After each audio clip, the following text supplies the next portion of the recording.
I suppose most of you are familiar with this old optical illusion.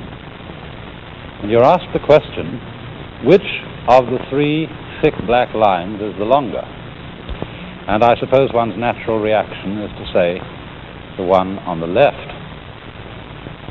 And I think you know that this is a result of the illusion of perspective, an illusion with which we are so used, to which we're so used, and by which we're so easily fooled once we've accustomed ourselves to it. You might, if that picture were drawn more vividly, even be predisposed to thinking that was a real passage stretching away from you with doors at the end.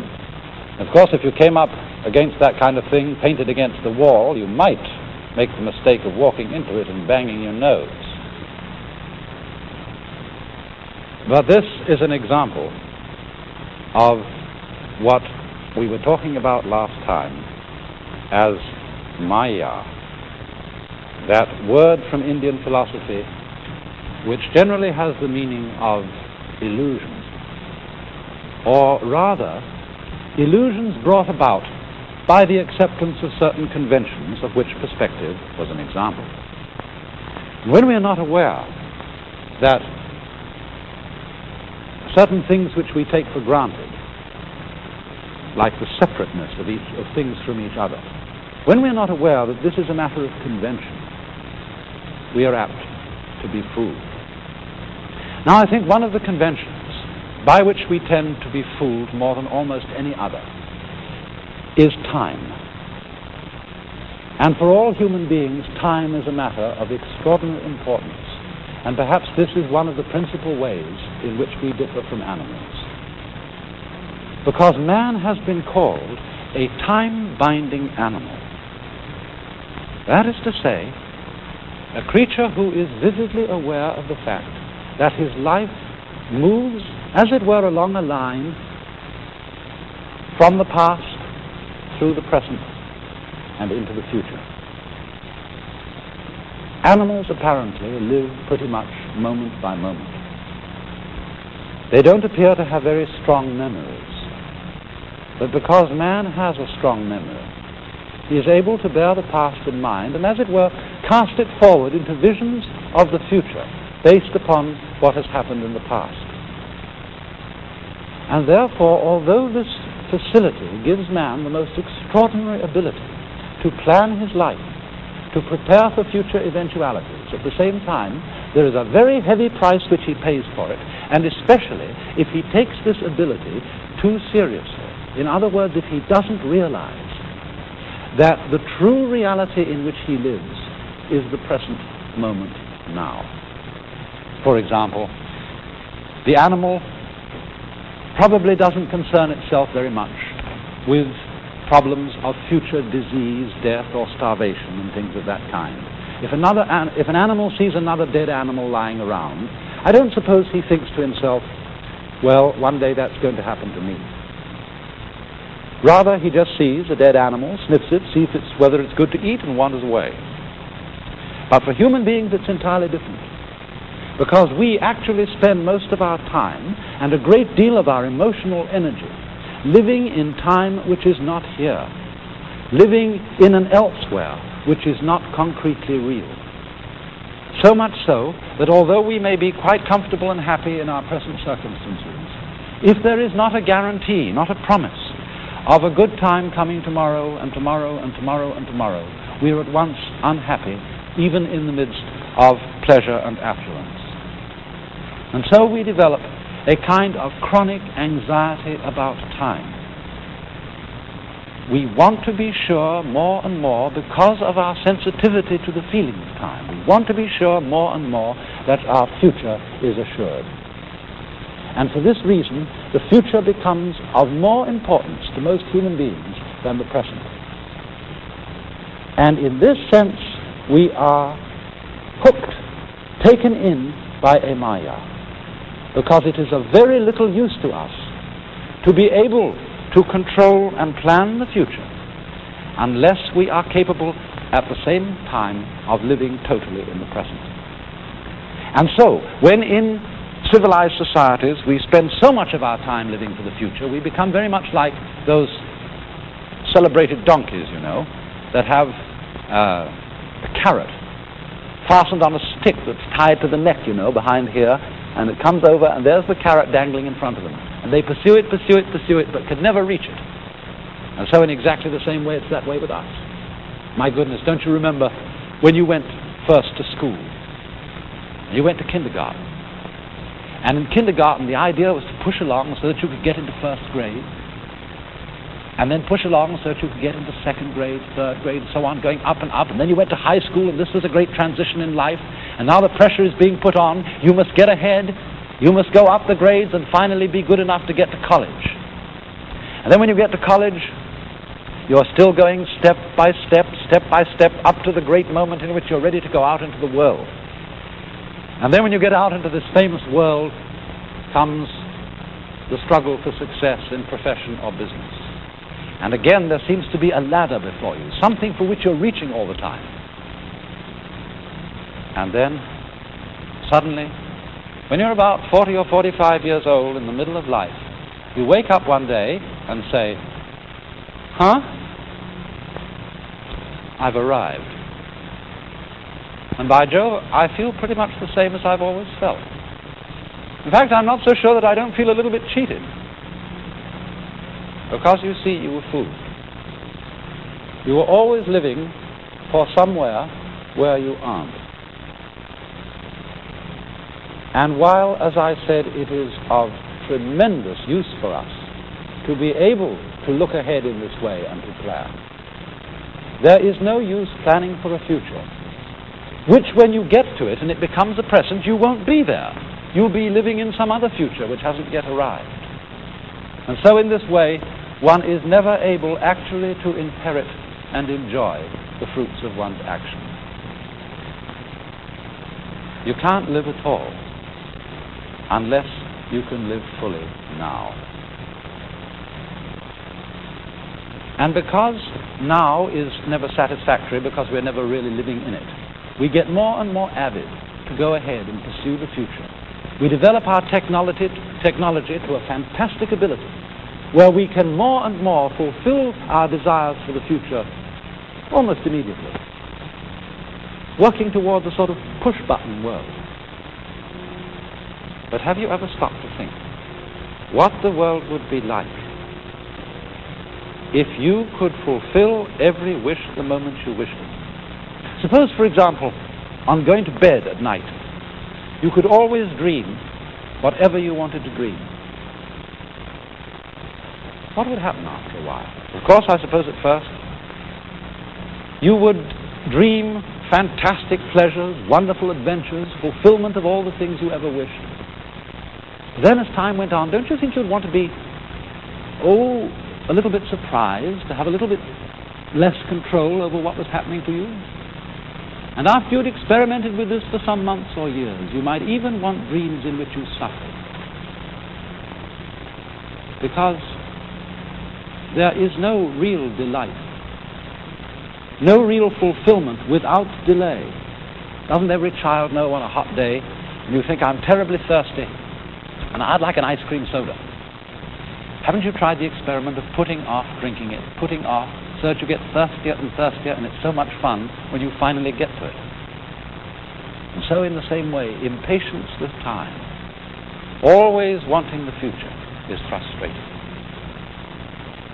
Now you know, in Indian thought, one of the basic myths or ideas is of Brahma, the world creator, who has infinite power and has everything that he wants.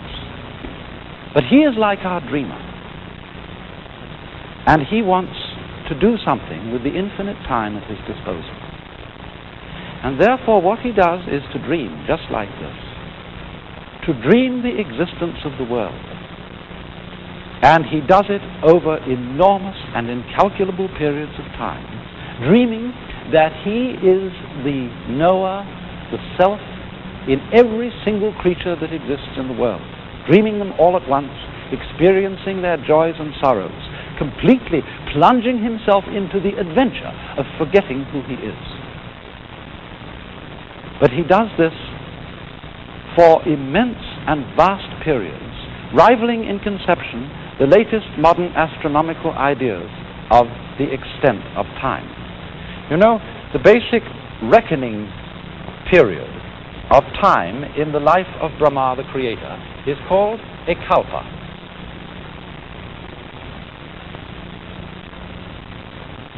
And that is a period of 4,320,000 years. And the kalpas are called the days of Brahma. One day for Brahma's life is a kalpa. And so there are the periods which you can call his days or nights, whichever you wish, where he goes into dream and he dreams the world.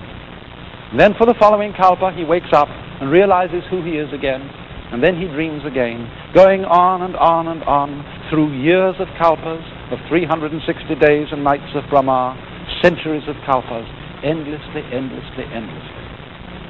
For the Hindu doesn't think of time in quite the same way that we do.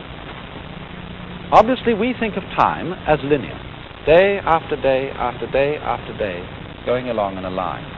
Or sometimes we like to think of time as this sort of line, going up and up and up and up and up and up and getting better and better and better. But that's not the fundamental idea of time for almost any people in the world outside of Western civilization. In nearly every other part of the world, time is thought of as a circle.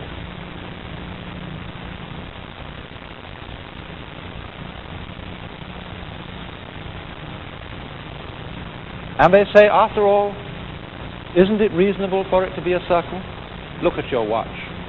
Doesn't your watch go round and round? But the Hindus not only think of time as cycling, going round and round and round forever, just as the earth cycles round and around the sun. They also think of it in another quite fundamentally different way from our conception of time.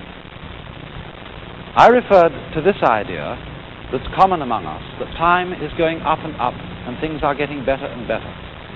But in the general Hindu view, in every cycle of time, things tend on the whole to get worse and worse. They divide the kalpa into a number of shorter periods, each of which is called a yuga.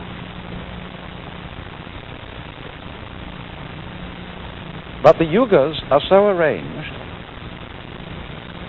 that there are 4 of them in what is called a Mahayuga or Great Yuga.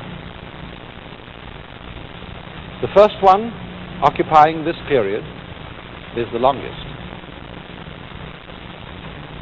The second one occupies a shorter period, from here to here. The third, still shorter than the second.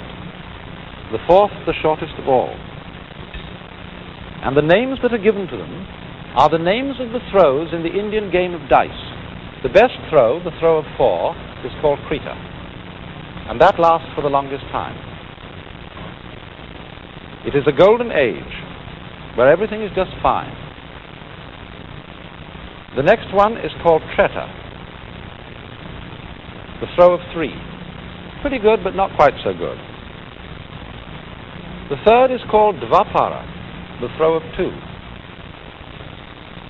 And here, good and evil are equally balanced, not so hot. The final throw, the throw of 1, is called Kali, the worst throw, and that's the shortest period. And of course, according to Hindu ideas, we're living in it now. But in Kali Yuga, everything goes to pieces and becomes dreadful. And time goes faster.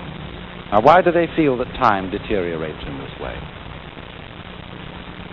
It is because as one lives in time and becomes more and more conscious of time, we tend more and more to pursue the future, as I said a little while ago. And as we pursue the future, present time becomes more and more unsatisfactory, and we feel that we have to chase our happiness at greater and greater speeds. I was talking the other day to a college president who said, you know, I'm so busy now that I'm going to have to get a helicopter. I said, whatever you do, don't do it. Because if you get it, more will be expected of you. You'll be expected to go to more places faster. And you see, in this whole problem of speed, of getting advantages in life because we can move about rapidly, we forget that speed is only of real advantage to you if you're the only person who has it. Then you can get ahead of other people. But the minute everybody else catches up with you, you're all back where you were, only going much faster and much more nervously. Going, as it were, faster and faster to less and less desirable objectives. We hurry everything we do. We make our products, our houses, our furniture, our clothes, so that they become obsolete quickly. We're in such a hurry to get everything done. We pay attention to the front rather than the back. Who, for example, in this day and age, has time to do anything like this? Here's a piece of Chinese embroidery. Those among you who've ever done any embroidery, some of the ladies, will no doubt recognize that this is a kind of stitch called needlepoint. It's done on a material made up of minute little squares of thread, like a grid or lattice of thread. And this work here is so minute that there are 1,024 stitches to the square inch. So well done, furthermore, that if you turn it over and look at the back is almost as neat as the front. You know, ordinarily when you embroider, you take shortcuts around the back and take threads, jumping spaces and tie knots and things of that kind. But here, no hurry. Or take such an ordinary object as a lady's pocketbook. This again is Chinese embroidery work in shaded silk, very patiently done over a padded base underneath so that the figures stand out. And inside it, a little sewing case, which opens up,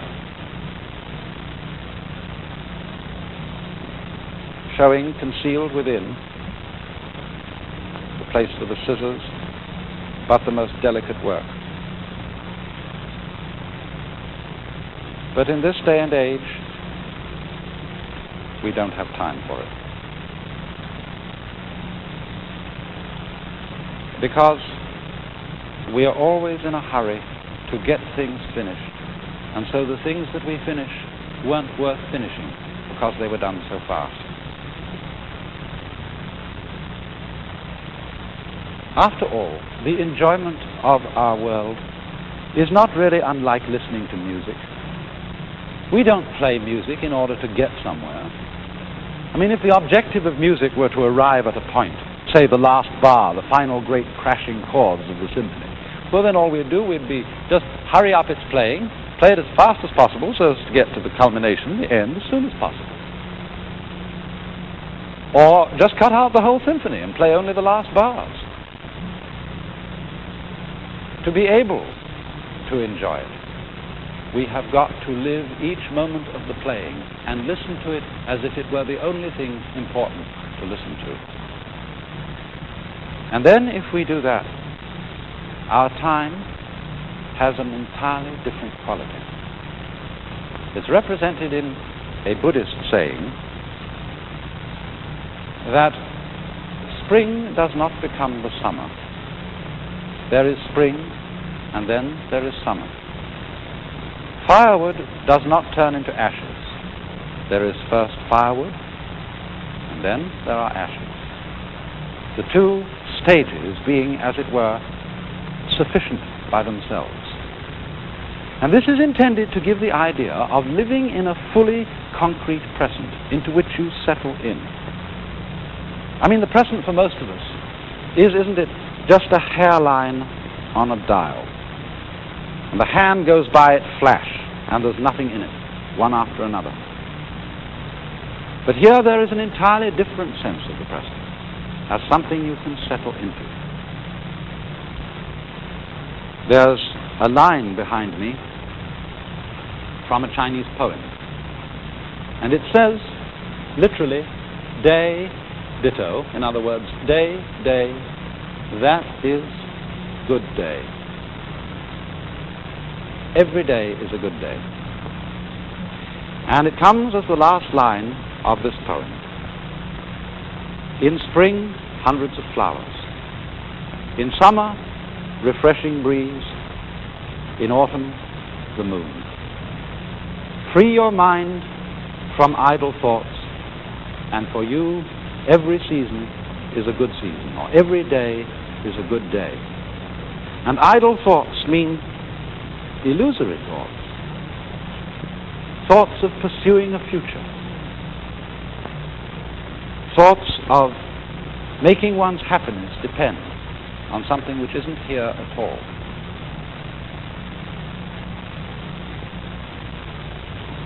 But when one can come to realize that the present is the only place in which you live, and that the past and the future are now no more than useful illusions, still useful, but useful only if one can live in the present, then, as I say, one can settle into full participation with the momentary reality of life as it goes along, just like music. And so in the arts of the Far East, there is reflected a kind of delight in momentariness. One can really consider, for example, this stem of a broken bamboo.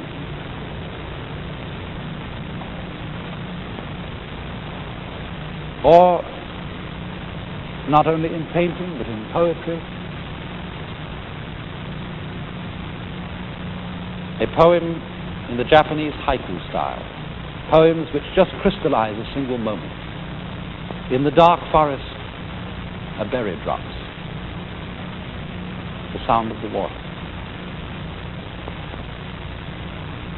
Or a painting of a man sitting all alone in his boat and listening to the water. He's not asleep. He's not dreaming. He's a man living in an entirely real world, a world which we neglect because we have no time to sit and listen to the water. After all, are not the memories which you go over memories which persuade you that it's really worth being alive? Really memories of certain moments in which life itself brought you completely awake. I know we all think of things like the smell of coffee and bacon cooking on an autumn morning, the smell of burning leaves. I remember particularly for me one glimpse of a flock of sunlit pigeons against the dark background of a thundercloud. And it's incidents like that that are very largely celebrated in Far Eastern art and poetry. Perceptions of the full reality and intensity of the moment. Such a one as this. The sea darkens. The voices of the wild ducks are faintly white. A brushwood gate, and for a lock, this snail. Or paintings where one sees just a few birds on a branch, so vividly alive that you somehow think the next time you look at the branch, the birds won't be there. This is all an art form possible for people who feel themselves to be living in this real momentary world. I remember once a very wise man who used to give lectures on philosophical matters of this kind. Before he started giving any lecture, would sit for a while looking at his audience very intensely like this.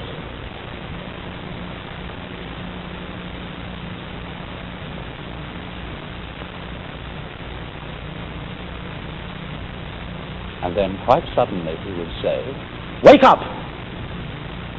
You're all fast asleep. And if you don't wake up, I won't give any lecture."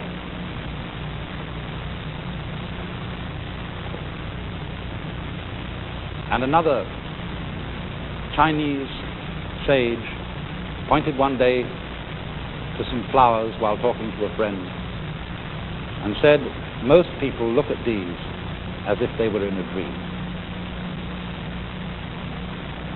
And Buddha, one of the wisest of the sons of Asia, his real name was Gautama, but he was called Buddha because Buddha means the awakened one, the man who woke up. Now, in what sense was he awake? He was awake in the sense that he was completely all here. After all, we say about a person who's nuts, he's not all here. He's not all there. But our whole culture, our whole civilization, insofar as it is involved with time and living only for a future, is nuts. It's not all here. We are not awake. We are not completely alive now. And consequently, we are so hungry and so greedy because everything seems tasteless. We are living for an abstraction which has not yet come to be, and we don't know what really is.